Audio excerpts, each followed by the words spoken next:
So the life of Barbara Strozzi, as we've had to admit, remains shrouded in a certain amount of mystery, things that we can't simply know about her life.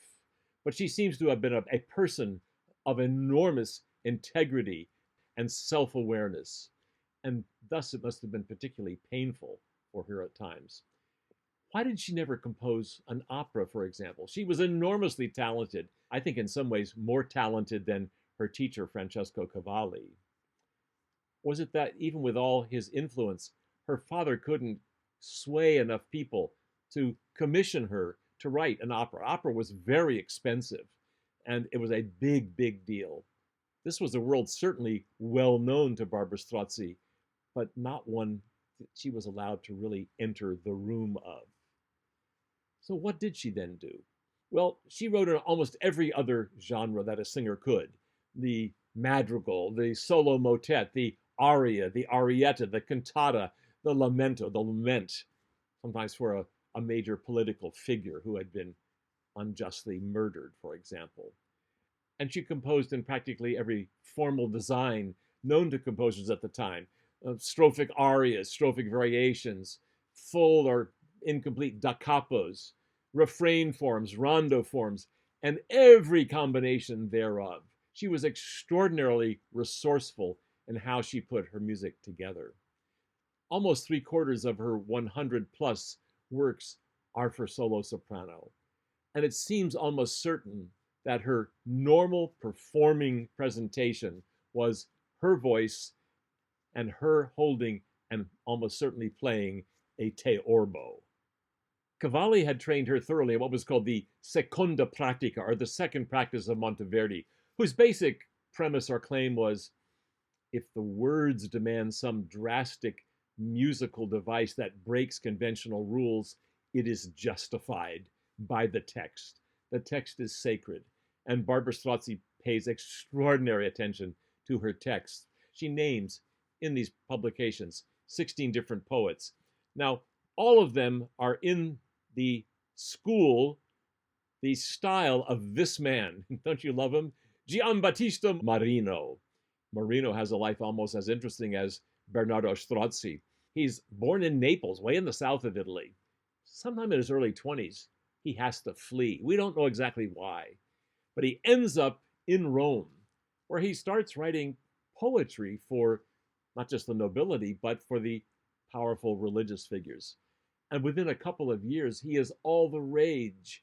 He publishes tons and tons. One poem of his, Ladoni, Adonis, has 41,000 verses, count them. And his style of extravagance, wit, polish, sheen, libertine philosophy was one that was adopted by all other poets, but most of them fell by the wayside, and composers simply said, poetry by Marino. Barbara Strozzi is more democratic. She has a lot of poets that she uses, but about half of her music has no poet in the work itself. And my own belief is that she must have been the author herself of these words. Certainly, if Giulio is her father, she would have come by these talents quite honestly. We're now ready for the climax of today's session, which is a work by Barbara Strozzi called L'amante segreto, or The Secret Lover. It's part of her Opus 2, and here's the title page. So what does it say? Cantatas. A cantata was a secular work in multiple sections, probably the most ambitious constructions of Strozzi, and therefore gets the lead. Ariettas, little arias, and duets by Barbara Strozzi, Opus 2, dedicated to His Majesty Ferdinand III. Now, notice Barbara's name is in little tiny print, and Ferdinand III's is in big print. That is the way all dedications had to be handled. You had to flatter the person. You have no idea whether Ferdinand III actually even acknowledged receipt of this, or sent any money as an appreciation, or simply ignored it. We don't know. But one of the, I think, roughly 26 works in this Opus 2 is called L'amante segreto. But I want to show and introduce you to our third extraordinary singer for today. Raquel Andueza, this is a publicity photo. Now, to be sure, you don't wear this dress to go shopping, but I simply want to say that if you are struck by the drama, the extravagance, the flamboyance, and really the discipline of this publicity photo, every bit of that will be expressed in the singing of Raquel Andueza in just a moment.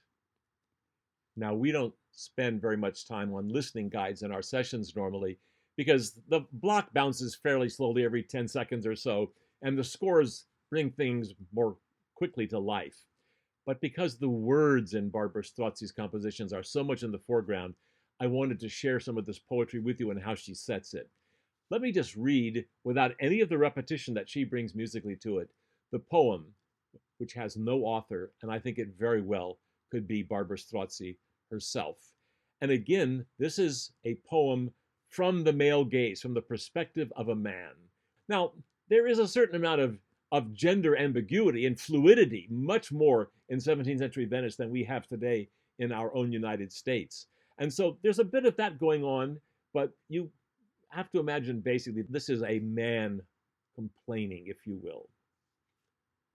I want to die rather than allow my weakness to be discovered. Oh, misfortune, fatal. The more my eyes gaze on that beautiful face, the more my mouth my desire will entomb. One who has no remedy stays silent about his pains. One who has no luck can only look, accepting that from a heaven will come death. My beloved I often gaze at, and to me return such a pitying look, as if she wished to say, disclose your torment, for she is well aware that I am consumed with passion. But I would rather die than let my pain be discovered. The tender grasses which bow their languishing heads with the fall of the cold frosts, at the appearance of the sun, they happily revive from the soil, just as I, when fear freezes my heart, at the appearance of her, I become revived. But I would rather die than let my pain be discovered. Throw down your mighty bow and weapons, Cupid, and finally stop shooting at me. If not for the love of me, then only do it for your own honor, great God, because there is no glory for a mighty warrior to kill one who was already so close to death. Now, this trope of a male feeling so badly about his unrequited love that he wants to die is one that goes back centuries in Western music. Here's a listening guide of a work by Guillaume de Machaut from about 1350, about 300 years earlier. And let's read that text. My lady, however little I may be loved by you, yet there is nothing that could cause me so much pain, me and my heart, than seeing that you wish to love another more than myself. For nothing could ever comfort me nor bring me joy. Were this to happen, only death. Now, the causation behind this particular vein of poetry, which is center stage throughout the late Middle Ages and the Renaissance and the early Baroque in Western music, is not really fully understood, even by the most sophisticated cultural historians. There are probably, however, two factors that play a pretty important role. One was it's probably associated with the worship of the Virgin Mary that gets critical mass in the 11th century and takes off. Now, this doesn't mean, by the way, that Mary has any agency or power. We simply pray to her for forgiveness. And she is the mother. It's always emphasized, the mother, the mother, the mother of Jesus. But she is what? An unattainable, pure woman, as are the women who are the objects of this male desire throughout the centuries here. And the second reason is probably tied up with what became known as the chivalric code, or the code of knights. Now, we like to think about knights as these sort of high-level aristocrats running around on their horses with their jousting and so forth. But actually, knights were mercenary soldiers who protected the aristocrats who had all the money and all the power. Now, they were granted a kind of low-level aristocracy, if you will. And they did develop in certain circles this code, which was of utmost fastidious respect to women, to the point of never speaking to one with whom you were hopelessly madly in love because you had no right to do so. She was above all else. So I think these are probably the two main factors. Let's now go back to Barbara Strozzi again. So this ideal of the unattainable woman who I am going to die of grief over is a central trope. A trope is kind of a cultural icon, something that appears so often. We associate it with that time period and with that culture. This was a trope of Barbara Strozzi's music as well. Now, she uses three different musical styles in the course of this, as she was wont to do, and she alternates them. The first was what was called a ground bass. All a ground bass was, in this case, is four descending tones. Yum, dum, dum, dum. They go a bit slower. Yum, dum, dum, dum. And they are played, in this case, entirely on the teorbo. Raquel Andueza probably plays some pluck string instruments, but for this performance, she partners with an absolutely extraordinary teorbist named Jesus Fernandez Baena. We're going to hear this ground bass over and over. That's why it's numbered on the listening guide. But Baena does something extraordinary. He, of course, has to play those notes regularly and evenly, but each time he harmonizes them or has different figuration, he never repeats the same harmonization or figuration twice. And what he does is always totally synchronous with the expression that Raquel Andueza is trying to bring off. It's an extraordinary collaboration. So let's listen to a little bit of the opening ground bass and the entry then of the vocalist. I'm going to go 1, 2, 3, 4 for the four notes to make sure that you hear them throughout the first repetitions. Now notice she doesn't just say, I want to die. She says, I want to die. Repetition, as we all know from debates or arguments we may have been in, is powerful and strong and compelling in this case. Here we go.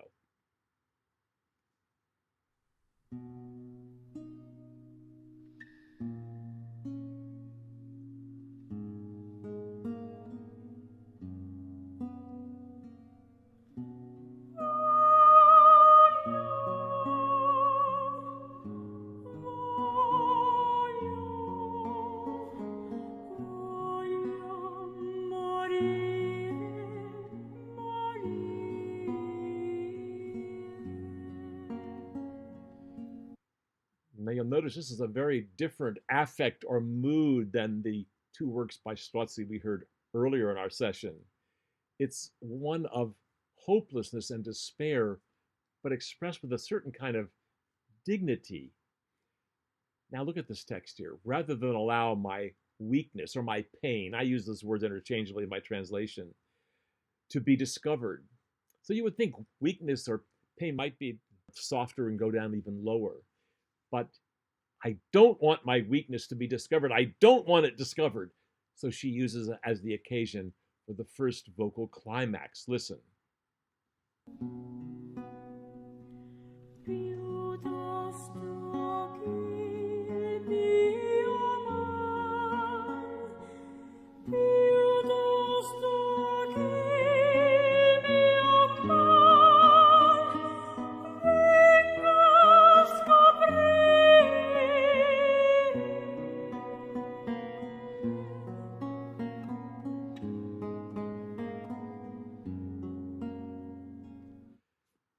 Now, you might want to learn a little bit more about a teorbo.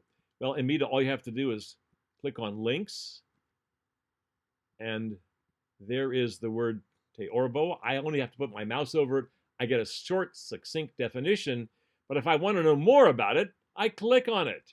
And here is a lovely, beautiful teorbo from the collection at the University of Edinburgh in Scotland. Now, we can actually determine the configuration of this instrument, because if we count at the top, those are tuning pegs. There are what? 1, 2, 3, 4, 5. There are 7 of them. So there are 7 of these long, deep bass notes that he will play from time to time. But on the top here, we've got what? 1, 2, 3, 4, 5, 6, 7, 8, 9, 11 strings that are fingered in the normal fashion. So we have an 18-course teorbo. This is a pretty big, hefty one. By the way, Every single teorbo ever built was built differently. For example, here is a wonderful picture that suggests the way in which Barbara Strozzi probably accompanied herself. This is a somewhat smaller instrument, seems to have only 4 drone strings, long strings, and what, 1, 2, 3, 4, 5, 7 different melody strings. And notice the music book that's resting against some other books there on the table. That is doubtless a songbook, and she is accompanying herself while singing. This is almost certainly the manner in which Barbara Strozzi accompanied herself. You might think, how could a woman hold up such a heavy instrument? Well, number one, it's not that heavy because the body is made of beautiful but thin wood so that it will resound, have a soundboard effect, right? And it's also beautifully balanced. The way it's held in the lap and extends the neck up, it isn't like dragging you over one way or the other. So Barbara Strozzi could have easily accompanied herself. And you might think, well, show me somebody who actually does that. Okay, give me a moment to set this up. Here you get a beautiful glimpse of the full body of the teorbo. And notice at the very end, there's also a strap that performers typically wear. Who would write solo music for a teorbo? It's like writing solo music for an elephant or something. But there was one French composer, a lutenist named Robert de Vizet. You know, I've never heard of him. Who's he? Well, interestingly enough, he was the principal lutenist to King Louis XIV and King Louis XV. He lasted all those years without being tortured, murdered, or assassinated. How did he pull that off? Well, perhaps by writing some of this beautiful music. This is a chaconne. Now, a chaconne is related to a ground bass. That is, it's a pattern, a bass pattern that repeats. In a chaconne of the 17th century, however, it's interspersed with episodes. So you're going to hear the main chaconne theme at the beginning, and then there will be various episodes throughout. Relatively short piece. Our performer is Leva Baltimiskite. She's a wonderful lutenist, guitarist, and theorbist. She is Lithuanian, based in Paris.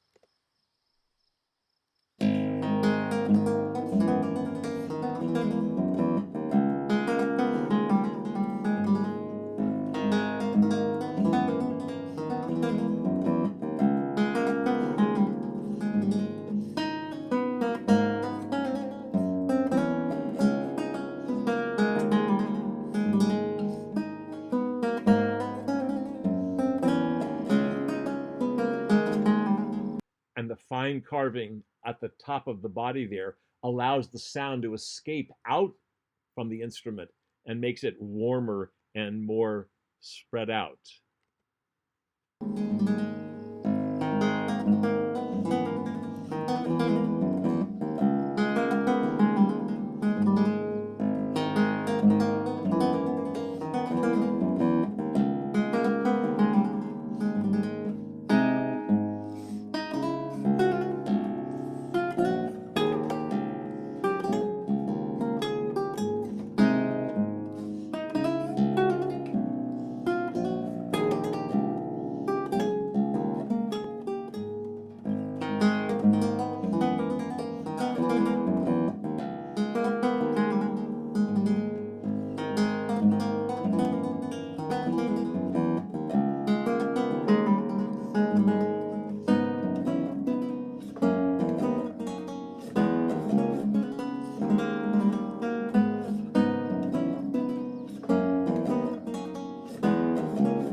There you just heard a good chunk of the solo music written for the Teorbo, but absolutely beautiful. I think you would agree.